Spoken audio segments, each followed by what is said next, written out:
بھی سمجھ لیا ہے کہ حقوق العباد کا تعلق دین سے کوئی ہے ہی نہیں.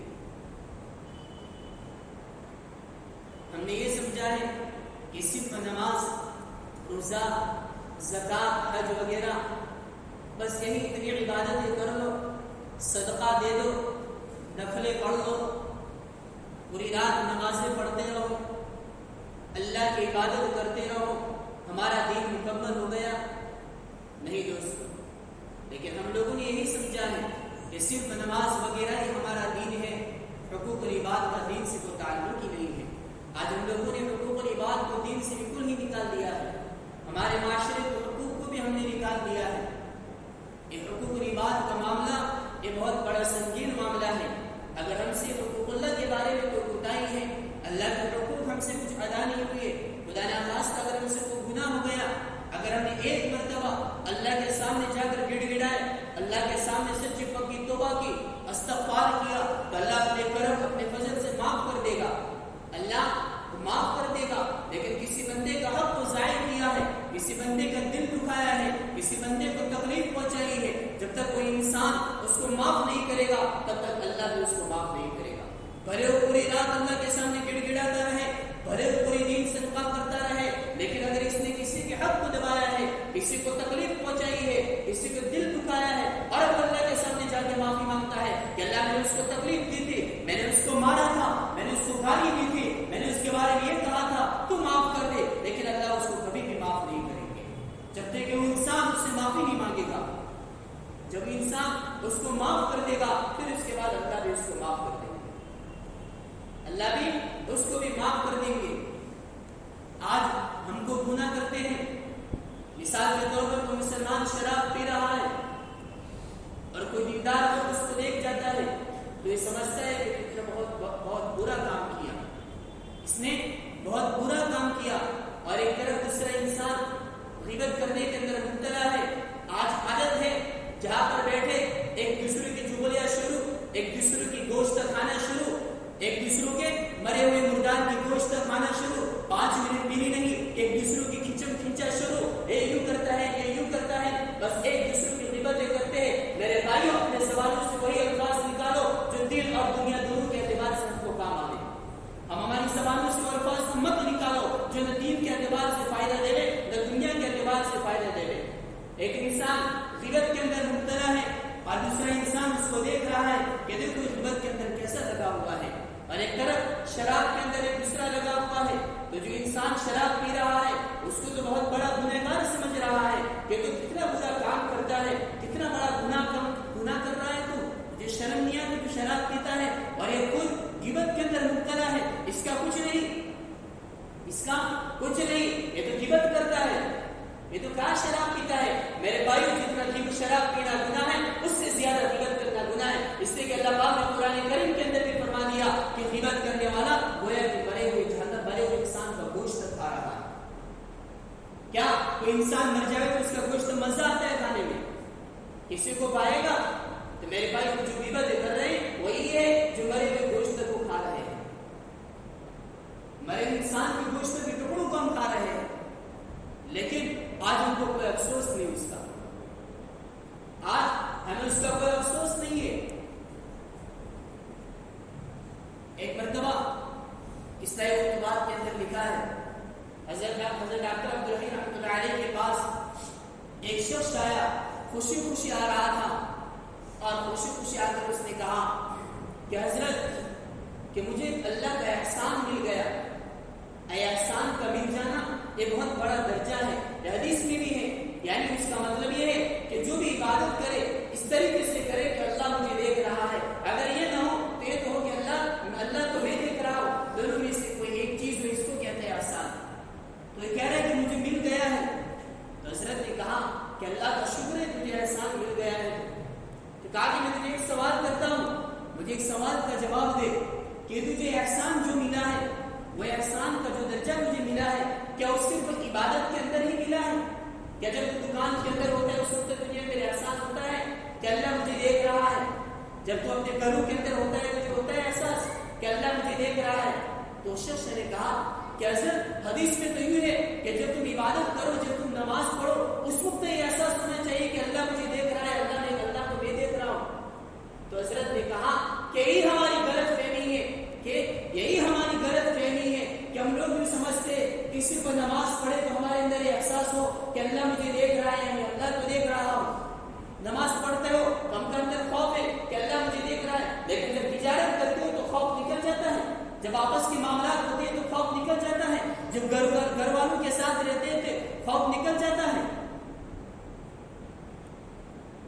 گھر والوں کے ساتھ بھی اچھے برتاؤ ہو. میں نے آپ کے سامنے جو قرآن پاک کی تلاوت کی ایک چھوٹا سا ٹکڑا ہے، لیکن یہ چھوٹا سا ٹکڑا ہماری پوری زندگی کو بدل دیتا ہے. وَعَاشِرُوهُنَّ بِالْمَعْرُوفِ، اللہ کے نبی اللہ تعالیٰ فرما رہے ہیں اے لوگوں تم اپنے گھر والوں کے ساتھ اچھا برتاؤ کرو، اپنی بیویوں کے ساتھ اچھا برتاؤ کرو، بدسلوکی کے ساتھ پیش مت آؤ.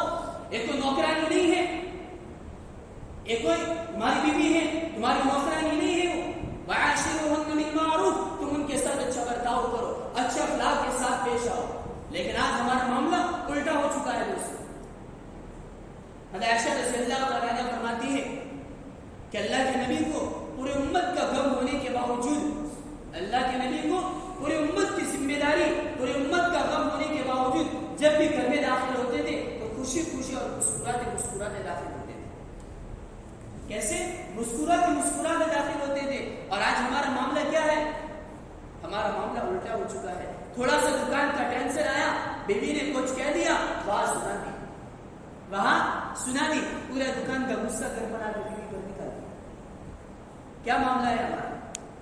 میرے بھائیوں یہ ہمارے اخلاق نہیں ہے. اللہ کے نبی نے یہ اخلاق نہیں سکھائے کہ تم اپنے گھر والوں کے ساتھ ہاتھ چلاؤ، اپنے گھر والوں کے ساتھ زبان چلاؤ، اپنے گھر والوں کے سامنے آنکھیں دکھلاؤ. اللہ کے نبی نے یہ نہیں سکھایا دوستوں. میرے بھائی وہ بھی کسی کی بیٹی ہے. جس طریقے سے ہم لوگ یہ چاہتے ہیں کہ ہمارے بیٹی کے ساتھ اچھا برتاؤ کیا جائے، ہمارے بیٹی کو اچھا رکھا جائے، تو بھی ایک دوسرے کی بیٹی ہے، اس کے ماں باپ بھی یہ چاہتے ہیں کہ ہمارے بیٹی کو اچھی رکھا جائے، اچھی طریقے سے اس کو رکھے. میرے بھائیو ہم یہ چاہتے ہیں کہ ہم کو ہمارا جمائی اچھا ملے اور ہم ہماری بیوی کے ساتھ ایسے برتاؤ کریں گے، برے اخلاق کے ساتھ پیش آئیں گے. کل قیامت کے دن اللہ کو کیا جواب دیں گے دوستوں؟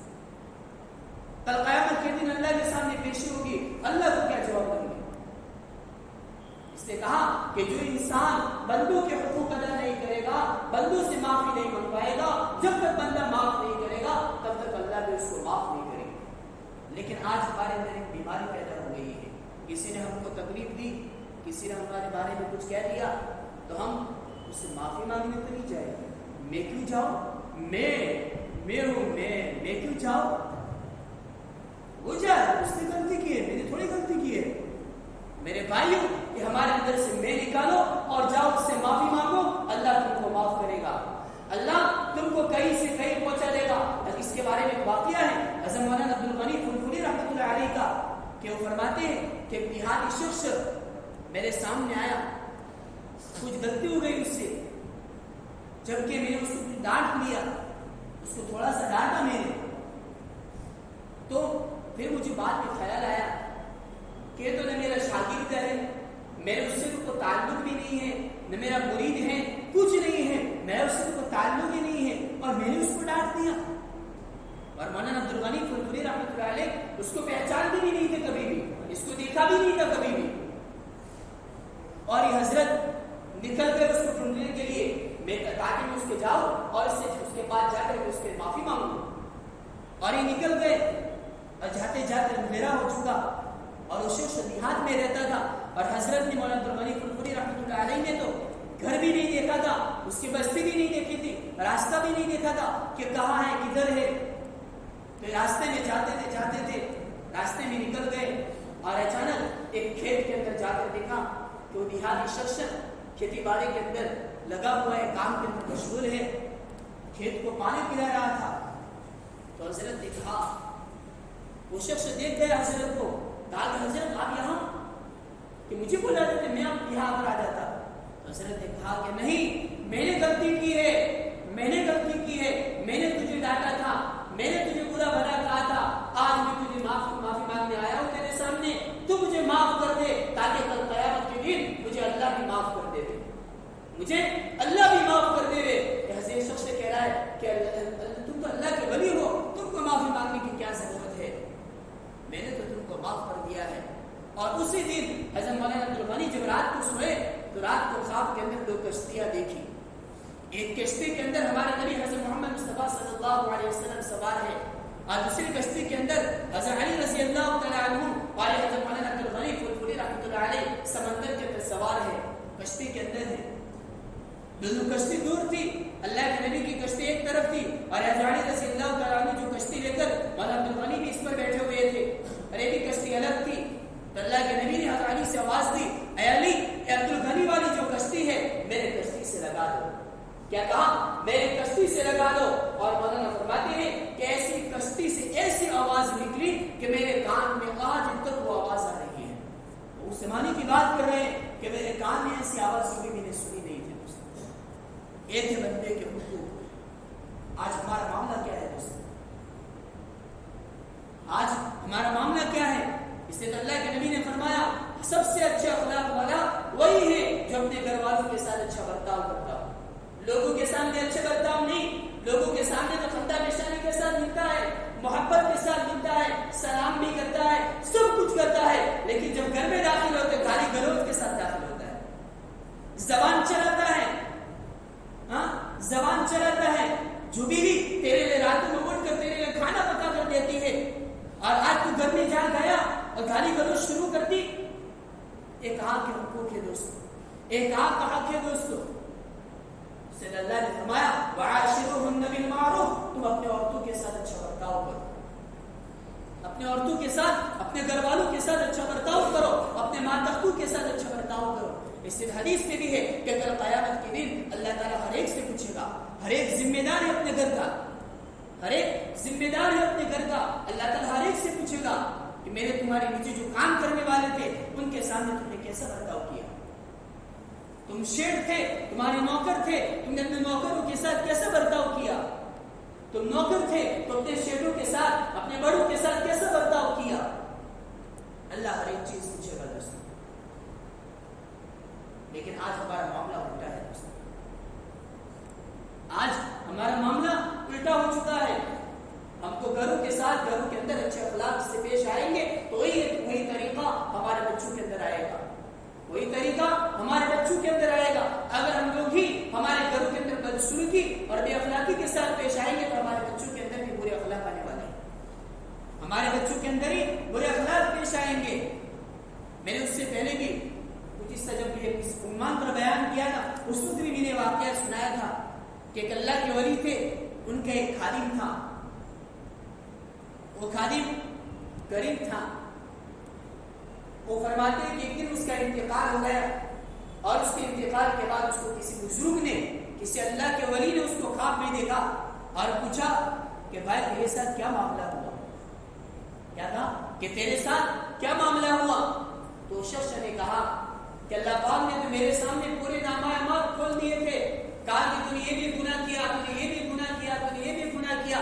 میں نے سمجھا کہ اب تو میرا گیا، اب تو میں سیدھا جہنم میں، اب میرا کوئی مسئلہ ہی نہیں ہے، کوئی کام ہی ایسا نہیں ہے کہ میں نے اچھا کام کیا اور جنت میں جاؤں. میں تو ڈر گیا. اور پھر اللہ پاک نے کہا کہ میرے بندے تیری ایک چھوٹی سی نیکی ہے، اس نیکی کے بدلے میں تجھے جنت دے دیتا ہوں. حضرت نے پوچھا کہ وہ کیا تھی؟ کہا کہ وہ نیکی یہ تھی کہ ایک مرتبہ کہ 6 مہینے ہو گئے کہ میں 6 مہینے کی پیسے جمع کرتے کرتے ایک دن میں گھر میں گوشت لایا. کیا لایا؟ گوشت لایا اور گھر میں لا کر بیوی کو دیا کہ آج پکاؤ. 6 مہینے 7 مہینے ہو چکے تھے، کبھی کھایا نہیں تھا. کہا کہ آج پکاؤ، اپنے کھائیں گے. اور اس بندی نے کھانے کے اندر نمک زیادہ ڈال دیا تھا، جس کی وجہ سے وہ سالن کھارا ہو چکا تھا، کھانے کے لائق برابر نہیں تھا. لیکن یہ بندہ جب کھانے بیٹھا، اس بندے نے ایک الفاظ بھی نہیں کہا، بلکہ اس نے سیدھا اللہ سے کہا کہ اللہ یہ بھی تیری بندی ہے، تیرے بندی سے غلطی ہو گئی، اللہ تو اس کو معاف کر دے. میں نے بھی معاف کر دیا، تو بھی معاف کر دے. بس اتنی بدلے میں، اس کے بدلے میں اللہ نے مجھے جنت دی. خالی اپنے بندے کو، اپنی بیوی کو معاف کیا تھا، اس کے بدلے میں اللہ نے اس کو جنت دے دی. اور آج ہمارا معاملہ کیا ہے؟ روزانہ کھانا کھاتے ہیں، اگر کھانے میں تھوڑا سا ٹیڑھا ہو گیا تو فوراً چلانا شروع. ایسا کیوں بنایا؟ ایسا کیوں بنایا؟ میرے بھائی اچھا اخلاق نہیں ہے دوستو. میرے بھائی وہ بھی کسی کی بیٹی ہے. جس طریقے سے ہم چاہتے ہیں کہ ہماری بیٹی کے ساتھ دوسرے لوگ بھی اچھا برتاؤ کریں، تو بھی کسی کی بیٹی ہے، ہم بھی ان کے ساتھ اچھا برتاؤ کریں گے تو ہماری بیٹی کے ساتھ بھی اچھا برتاؤ ہوگا، ہماری بیٹی کے ساتھ اچھا برتاؤ ہوگا. اس کے لیے اپنے گھروں کے اندر بھی اچھے اخلاق اپناؤ، اپنے لوگوں کے سامنے اچھے اخلاق اپناؤ. صرف لوگوں کے سامنے خندہ پیشانی سے ملنے سے اچھے اخلاق نہیں ہو جائیں گے. گھروں کے اندر جاؤ تو وہاں پر بھی اچھے اخلاق ہو. ہمارے ماں باپ کے ساتھ ملو تو بھی اچھے اخلاق کے ساتھ ملو. اپنے بیویوں کے ساتھ ملو تو بھی اپنے اچھا اخلاق کے ساتھ ملو. ہمارے پاس تو ہمارے بچوں کے لیے کہاں وقت ہے؟ راتوں کے اندر 2 بجے تک 3 بجے تک دکان کھولنے کا وقت ہے. لیکن یہ نہیں کہ ہم ہماری بیوی کے پاس جائیں, ہمارے بچوں کے پاس جا کر تھوڑی دیر دین کی باتیں کریں, تھوڑی دیر ان کے لیے ہم ہنسی مذاق کر لیں تاکہ ان کی زندگی نکل جائے. میرے بھائی کہاں کی زندگی ہے دوستوں, کہاں کی زندگی ہے؟ میری یہی بندانے کی کارگزاری کہہ رہا ہوں. ایک عورت یہ کہہ رہی میری بیوی سے, ایک عورت یہ کہہ رہی تھی کہ آقا میرے جو شوہر ہے ہر چیز کے اندر لگا ہوا ہے, دیندار ہے, ہر کام کے اندر لگا ہے, لیکن میرے لیے وقت نہیں دے رہا ہے. کتنے افسوس کی بات ہے, کتنے افسوس کی بات ہے. دیندار ہے, نمازوں کا پابند ہے, ہر چیز کرتا ہے, لیکن میرے لیے وقت نہیں دے رہا. دکانوں کے لیے پوری رات ہے, پورا دن دکانوں کے لیے ہے. اللہ نے اس لیے دنیا کے اندر بھیجا ہے. میرے بھائی ہمارے اخلاق کو, برے اخلاق کو نکالو اور اپنے گھروں کے اندر اچھے اخلاق پیدا کرو تاکہ اپنے بچوں کے اندر بھی برے اخلاق ختم ہوں گے اور اچھے اخلاق پیدا ہو جائیں گے. اللہ تعالیٰ ہم سب تمام کو کہنے سننے سے زیادہ عمل کرنے کے